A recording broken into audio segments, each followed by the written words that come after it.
Welcome back for the second portion of Joy in Our Town. Thank you for joining us once again.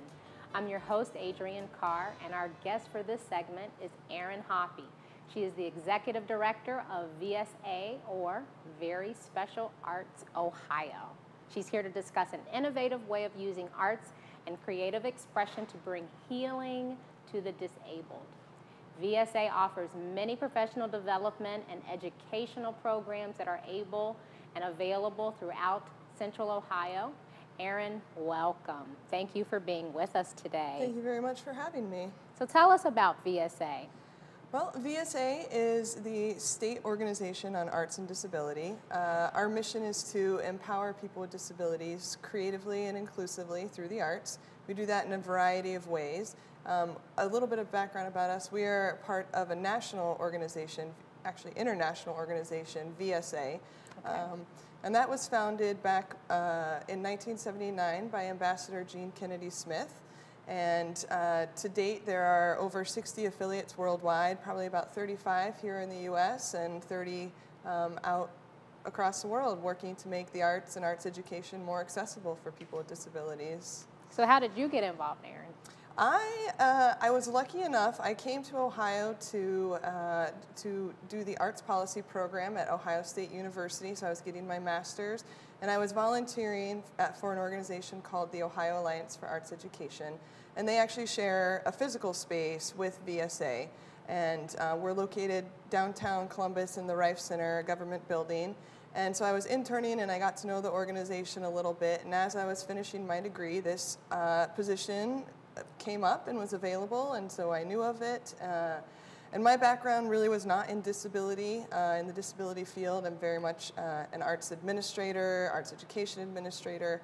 I have an economics background, and so this was a way to be able to use my skills in an arena that was very new to me. So there was a little bit of a learning curve, but I have come to learn quite a bit. Interesting. So residents that are interested in participating in the program, how do they get involved?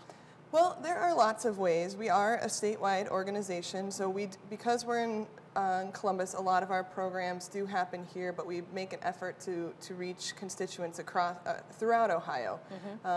They can be involved in any number of ways. Probably the best way to find out what's best for somebody is to go to our website, which is just vsao.org. And you can sign up for our listserv to get regularly monthly emails of what's going on. You can check an arts and disability calendar that we have. It's just a Google Calendar, which includes our events, and it includes events that people submit to us from across the state that include accessible performances or workshops, things like that. There's also direct programs as well. We do arts education programs, arts residencies in schools throughout the state. So a school that might be interested could apply to be a part of that residency program and have a master teaching artist come in and work with that school and those students. They could enter for, well, artists of all ages and all abilities. They could enter our visual art exhibit and tour. So every year we select about 100 pieces of artwork for the Accessible Expression show. And then we have a big opening ceremony at the Westerville Community Center. And then after that, the tour actually breaks up into smaller pieces and travels throughout the state to inclusive sites. So artists that have artwork in it can have their work for sale. It goes to inclusive spaces so that people who may never have seen art by people with disabilities are getting a new idea of what art is and who makes art. How would a teacher specifically or a nonprofit organization incorporate this arts education into the environment of a person that has disabilities or the disabled? Well, there are so many ways to bring the arts into education. There are two primary ways. There's the actual art form itself, giving opportunities to create the artwork, visual, musical, dance. And there's also what we do a lot of, which is arts integration. So they're taking an art form like dance and integrating it into the curriculum of, say, science, and they're using dance to learn science. So they could come into our website and find some resources to learn to do that, to find those opportunities that are happening in their community and apply to us for that. They can also find resources on activities that are happening in their area that are accessible. activities, opportunities, and then take their kids and their students out to these experiences. Really, anything can be inclusive and accessible if you just have a little leeway and a little information. So what would you say to the community in terms of why art is essential to learning? What about some of those folks out there that say, oh, let's cut the arts program? Oh, be still my heart. The arts are fundamental to learning. Not only do they offer means of creative expression and things like that, but they're really building well-rounded learners. It's not just reading and math anymore. The arts are a way, there's actually scientific and brain research out there that shows the arts stimulate the brain and impact the brain in ways that teach you fundamentally how to learn other subjects, how to think critically. When your students are engaged in arts experiences, whether it's just an art form or an arts integrated experience, they're learning teamwork, they're learning to think independently and directed. Quite often, studies have shown that attendance improves because that becomes a student's favorite part of the day. So they'll come more often, they'll do better on SAT scores. And probably most importantly, they're unlocking students' minds to be critical, creative, and innovative thinkers. And when business leaders go out into the community and talk about what it is that they're looking for in 21st century learners, those are what they want. Mm-hmm. It's no longer just being able to do math, but it's being able to think critically and think outside the box. And this is a way to learn how to do that. Especially for students with disabilities, we put a lot of emphasis on universal design for learning. Mm-hmm.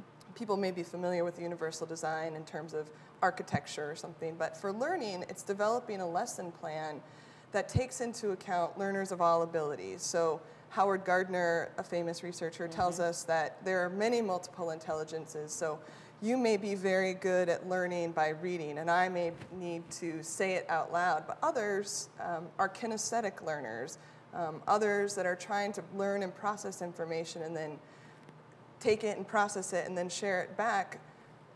They may not just be able to read it and see it and get it that way. So the arts are a way it creates a lesson that everyone, and maybe I will benefit from being able to move just as much as from reading it. Can you cite any specific examples or programs or projects that you are particularly like, that's one of my favorite projects that we did, or programs that your organization implemented? Sure. Well, one program that we've just we completed back in 2010, and it was in honor of the 20th anniversary of the Americans with Disabilities Act. We partnered with Ohio Rehabilitation Services Commission in their celebration and we did a call for artists and artwork. We brought in about 12 artists physically to Columbus from throughout the state who worked with a master artist to create a 30-foot wide mural that's 6 feet tall.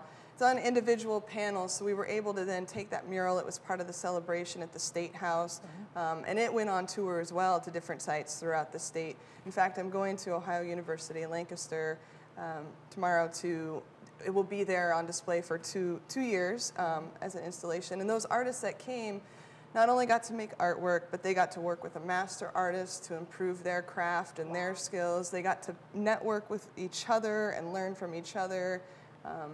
There was a man who came down from Toledo, and he was talking with somebody else and then ended up taking one of the nights. It was a 34-hour project these artists created this in. And one of the nights he went to a local cafe and was able to perform his music because he had heard about it.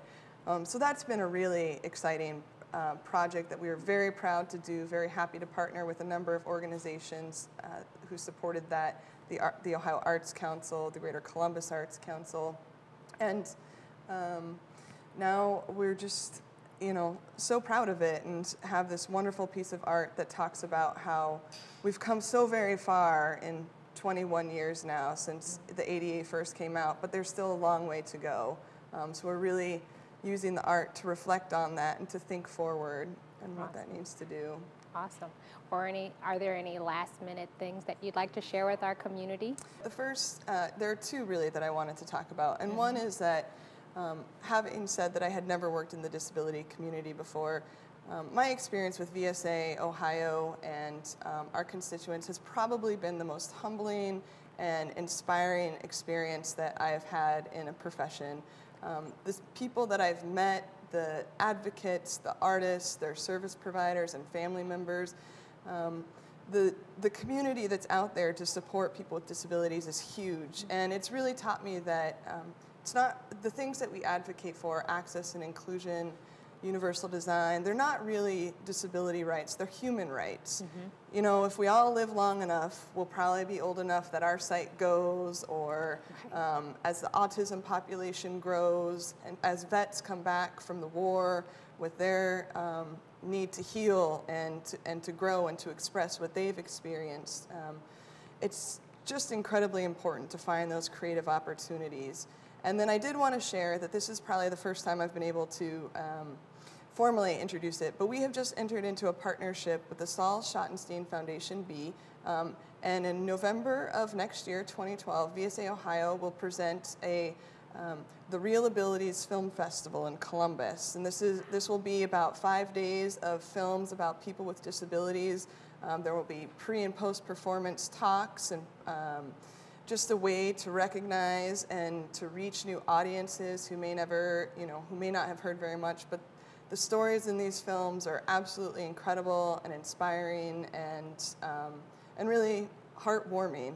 So I encourage everyone to come to our site to learn more about that, and there will be lots of opportunities to have that experience. Awesome. And you said that's November of next year? November of next year, yep. Part of Columbus's bicentennial celebration. Awesome. And yeah, we're very excited for it. Awesome. Well, thank you so much, Erin Hoppe, for thank you. coming and sharing some time with us here. And that's our program. Thank you so much for watching, and be sure to join us again next week at the same time for Joy in Our Town.